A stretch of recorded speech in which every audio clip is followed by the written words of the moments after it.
Alright, so it comes in a box like this. This is what I ordered, just the basic one, which is here, £154 off, looking at it again. It's a slightly smaller piping, so yeah, that's for the KO3, just mainly for the KO3. But the one I got instead was actually the oversized one, which I'm not complaining about because it's oversized and it gives me a bit more air, which will hopefully give me a bit more power. So £190. So yeah, got that part, and yeah, gonna fit in that. So something I always advise people to do is always check over the parts. Don't worry about that Robinson's bottle down there, but always check over the parts before you go installing it. As you can see here, this is the difference between the KO3 and the KO4 turbo. There's a little rubber bung that I had to install, which it does come with a rubber bung, but I had to install that because the KO3 turbo doesn't have a sort of pipe going from there to the throttle body. It doesn't have that at all, so that's for the KO4. So they did in fact send me the wrong one, but like I said, I'm not complaining. It's bigger and hopefully it's better, you know what they say. So this is the original airbox, and this is air induction kits if you want. This is how it works. Obviously you've got your little pipe here at the bottom, and it sucks the air in while you're driving. It goes through here, then it just goes up and around. There's an air filter in there, it'll go up and around, get filtered out by the paper filter before it then goes into the turbo inlet here, and then it'll go down that pipe and into the turbo where it gets compressed and all that. So that's how it works, and this is how it sounds.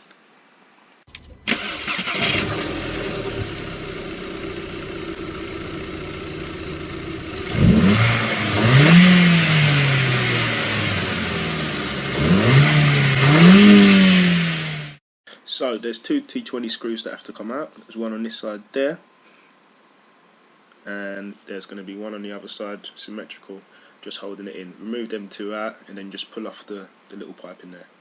So, little tip, if you're going to be working with screws and that, get a little magnetic tray. If you watch my previous video, find out where I got that one from, but they're very, very useful, so get one. So once you've taken out those two screws there, it should be nice and loose. Just pull that part off. I've got a little Jubilee clamp here because I took off the hose clamp and didn't fancy putting it back. Take out the two T20 screws here and then just pull off your mass airflow sensor, wrap it in something and keep it. Another tip while I'm here, get a little magnet as well, because you don't want to lose any of these screws here. So just keep this very, very close in case you drop a screw. Instead of reaching down and pushing it further, just use one of these just to pull it back. So yeah, keep that. So once that's done, all you need to do is just pull it out and then set it to the side. So you can see I wrapped it in bubble wrap just to keep it safe, and I've just put it somewhere where there's not too much weight on it and where I know it can't just drop. Next, what you want to do here is get a flathead screwdriver and pop those two clips off. One there and one on the other side. Easy. So once you've loosened that part out a bit using this flathead screwdriver, you next want to pop off the airbox. You've got 4 little rubber bungs underneath, 4 little rubber grommets, so just pop it up and lift it towards you. The front is going to be a lot easier than the back, but remember, just use a bit of force and it should just come straight. I've managed to loosen mine off, so mine's off fully now. So now all I can do, I can just pull this part out and I'll be able to take the airbox off. So once you take your airbox off, you're going to need the rubber bungs. Sometimes it comes off into the box, sometimes it doesn't. There's not one on this side that's on the box, but there's one over here and there's one on the back just opposite it. To take them off, you just got to roll them off like you're just unrolling socks. Another piece to remove here, you've got 2 T20 screws, so one here, not the plug, just beside it there's a little T20 screw there, and then there's one on the other side just under here, just there. That's just holding that little part in, so just remove those two and get rid of that part. So last bit of removal, there's a clip, hose clamp down there that's holding this little throttle, I don't know, pipe in there onto the turbo housing. So you just got to get a pair of vice grips, just squeeze it, and then just while you're squeezing it, lift it up, and then you should be able to just pull off the little pipe. Up to you here. You get your 2 grommets. You want to push them into those holes there on the heat shield. Make sure they're facing the right way, and then just push them down onto those little pegs there. So you can either put them on the heat shield or put them on the pegs already and push down. And once that's all done, it should fit nice and snug. It should come out obviously with a bit of power, but you don't really want it to come out. So just make sure. What you want to do now, you want to get 4 of those 3mm Allen screws and just whack them in those 4 little holes there to attach the little bracket here to the base. So there's 4 of them. You should have a little pack. So you get the picture here, you put them in those holes there, make sure they're nice and tight. Job done. So ignore the pipe there. Obviously I put all my kit together and realised I didn't put this bolt in. It's a long 10mm bolt. Stick it on top of that, tighten it down with a washer just to keep it tight, and that's just going to stop the little air filter box that you've made now from touching the cooling fans. So if you took the pipe off and it didn't come off with that part there, you must take it off. So just pull that part off first, or this part isn't going to fit on. Next, what you want to do, you want to take 2 of your reducers and make sure you've got the smallest one. One end's going to go on top of this pipe here. Let me just make sure it's facing the right way. One end's going to go on this pipe here, and the other end is going to go onto the top of that little where the turbo is. So this is the setup I've got here. I've got my 2 Jubilee clamps on. Make sure they're facing the way that will allow you to tighten it, either with a screwdriver or a 7mm socket.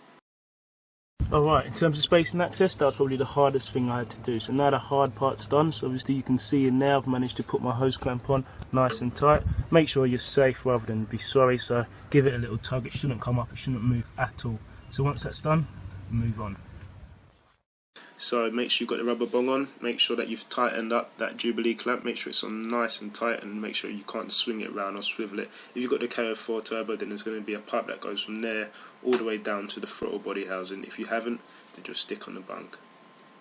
Some people may or may not know this, but those Jubilee clamps, they've obviously got a crosshead on it, but sometimes you can use a 7mm bolt depending on what type of Jubilee clamp you use. So if you've got a 7mm socket, stick that on and just ratchet it, because it's much quicker than using a screwdriver. Just a little tip. Next, what you want to do once you've tightened that part all up, you want to get your enlarger now, so it's a part that's going to go from small to big, and again stick a Jubilee clamp on it, make sure it's facing you so it's easy to tighten up. So another tip here, just make sure that you're always tightening onto the pipe, so make sure that the enlarger or the reducer always goes onto the pipe and it's not just tightening the reducer, because obviously that's not going to make it tight at all. Also, just throughout the installation, keep going over all the Jubilee clamps and make sure everything's nice and secure and nice and tight. So next, what you want to do, you want to get a Jubilee clamp and your new bit of piping and just put that on. So get the Jubilee clamp over the enlarger and then tighten it up. So what I'd actually recommend is actually putting this part on first and then putting it into here, just to allow you to push it in a bit deeper and a bit easier. Once that's done, make sure all of these Jubilee clips are tight. This is the last final hurdle, so just make sure that all your pipes are on. I haven't got the Jubilee clamps on, but I did in the end. Unfortunately, obviously with them sending me the wrong size equipment, I'm going to have to snip it. There it is, it's huge, but yeah, it's good. I'm going to have to snip it, so I'll give it a little trim. And yeah, just make sure you push everything in nice and tight. Make sure you put your clamps on facing the way that will allow you to tighten them up. Push it in. Piping done, obviously I had to give that a little cut there to make sure it fit. Now the bonnet can close. I'm going to tighten up every single Jubilee clamp and make sure everything fits. So once you've checked that all the Jubilee clamps are on nice and tight, final bit here is to put your mass airflow sensor in. If it's tugging on the wire, in my case it was, then you just need to unclip that little bit there. You put it in there. There was bolts in there already, the black ones. They were 3mm and they came with some washers. So what you want to do, you want to get your washer and you want to get your bolt. Make sure the washer goes on first and then the bolt, and then just tighten them both in. That's one on this side and one on that side. So I had a few spare screws and washers and nuts, obviously. I don't know if someone got a bit happy, or it could be that thing down there, the heat shield. I don't really need it on mine. Maybe at a later stage, if I ever do end up boosting my car to a certain level where I'm looking to get the max out of my car, then I'll probably install it, but for now, don't really need it.